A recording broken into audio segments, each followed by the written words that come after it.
Bonjour, édition spéciale du 12-14 Ouest, nous sommes ensemble pendant 1 heure et cette fois on connaît la carte électorale de l'Ouest à l'issue du second tour des élections municipales et cantonales d'hier. Voici donc les nouvelles couleurs politiques des villes de Bretagne et des Pays de la Loire, un peu plus de bleu, notamment Quimper et Saint-Brieuc. Saint-Brieuc qui passe à droite donc, c'est le résultat le plus inattendu, même si la plupart des grandes villes restent à gauche, elles sont en rouge sur la carte. C'est le cas de Rennes, Brest, Lorient, mais aussi Le Mans, où la bataille était rude, Nantes dès la semaine dernière, tout comme Saint-Nazaire, sans oublier Saumur, qui, rappelons-le, a créé la surprise dès le premier tour en élisant le député vert Jean-Michel Marchand dans cette ville qui passe à gauche du coup. Du côté des conseils généraux, 2 départements de Bretagne et le Pays de la Loire sont à gauche et le reste sur 9, le Finistère et les Côtes-d'Armor. Pas de changement donc dans la composition des assemblées départementales.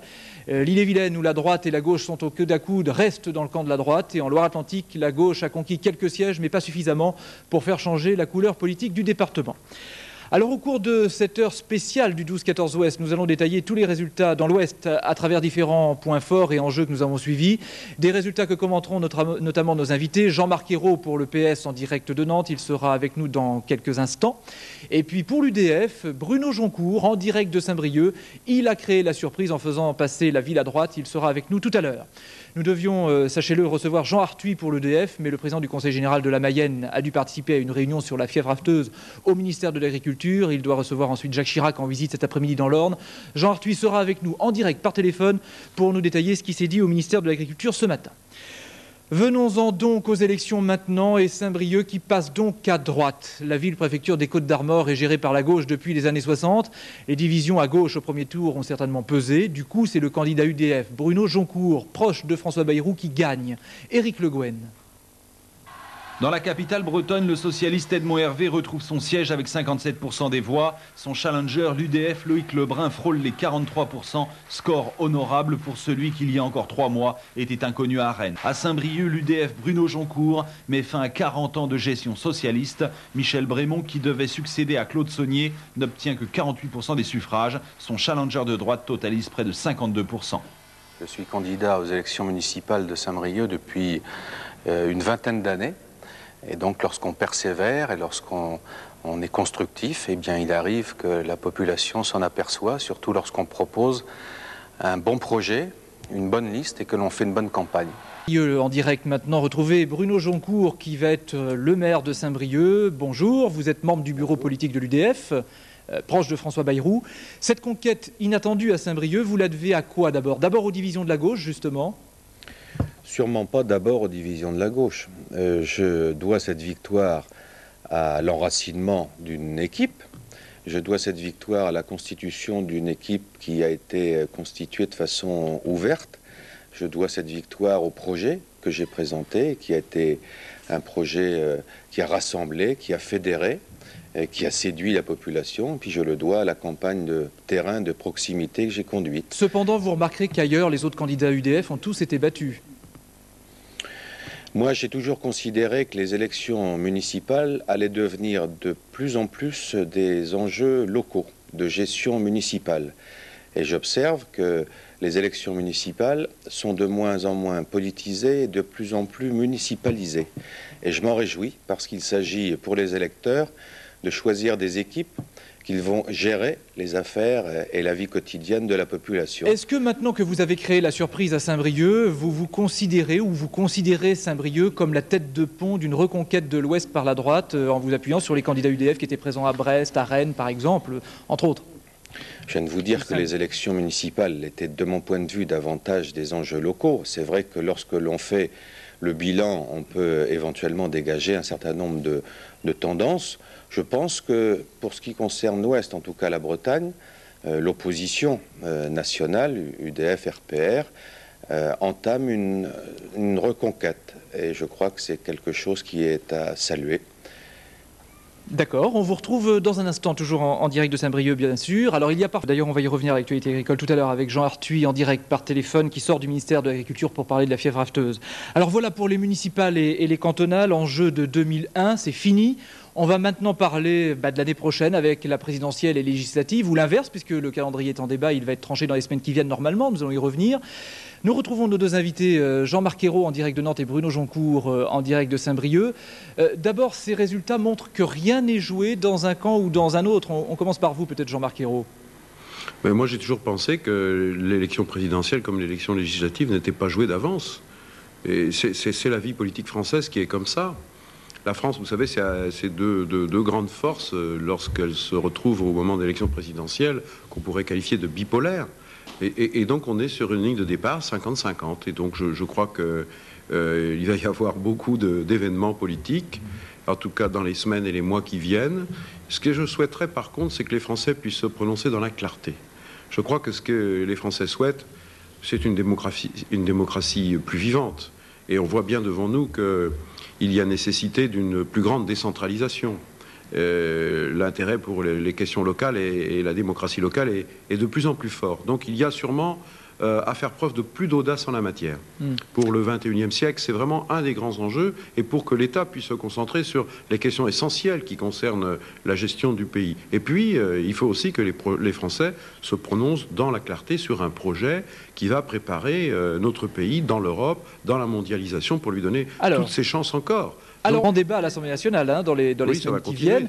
Bruno Joncourt, en direct de Saint-Brieuc, vous êtes représentant de l'UDF et vous êtes proche de François Bayrou, qui a déclaré il y a peu de temps qu'il était justement pour cette inversion du calendrier électoral et que ça devenait urgent. Alors, est-ce que d'abord vous êtes d'accord, parce qu'on sait que ça divise des fois l'UDF, et ensuite, comment vous voyez venir justement les échéances de 2002 ? Sur l'inversement du calendrier, je trouve effectivement que c'est une initiative qui est tout à fait normale et conforme à l'esprit des institutions. Et donc je soutiens François Bayrou dans l'initiative qu'il a prise, parce que c'est lui qui est à l'origine de cette initiative. Sur le reste, je crois que les élections municipales sont, comme je le disais tout à l'heure, des enjeux locaux. On peut éventuellement envisager de transposer tel ou tel résultat pour imaginer telle ou telle tendance pour les prochaines élections législatives ou présidentielles, mais il s'agit d'autres enjeux, d'autres rendez-vous électoraux, et je crois qu'effectivement, aujourd'hui, l'opposition et la majorité se retrouvent à 50-50. C'est un constat qui est un constat que chacun peut faire aujourd'hui. Alors, on va retrouver Jean-Marc Ayrault en direct de Nantes toujours. Lionel Jospin sera probablement le porte-drapeau de la gauche plurielle. Est-ce que vous ne craignez pas des velléités, comme on l'a vu dans ces élections locales, de certains partenaires de la gauche plurielle, des Verts notamment, qui vont vouloir peser aussi pour les législatives, pour la présidentielle probablement ? Oui, mais je vous l'ai dit tout à l'heure, je crois qu'on ne peut pas réussir à mobiliser sur un projet si on n'accepte pas la diversité des sensibilités politiques qui existent en France. Et donc chaque chef de file, et c'est le cas de Lionel Jospin, doit pouvoir être en mesure de rassembler cette diversité sur un projet à condition que chacun puisse jouer sa partition pour que l'harmonie, effectivement, soit au rendez-vous. Donc ça demande beaucoup de travail, beaucoup d'efforts.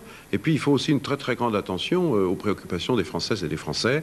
Certains signaux nous ont été adressés. Ils sont adressés d'ailleurs à tous les responsables politiques. Je pense par exemple à la question de l'abstention qui ne peut pas ne pas interpeller aussi bien la gauche que la droite. Et donc, c'est à tout cela qu'il va nous falloir répondre dans la sérénité, mais aussi avec beaucoup de volonté dans les semaines et les mois qui viennent. Et j'aimerais bien voir l'avis, cette fois en direct de Saint-Brieuc, de Bruno Joncourt de l'UDF. Qui sera le porte-drapeau pour la droite, Jacques Chirac ?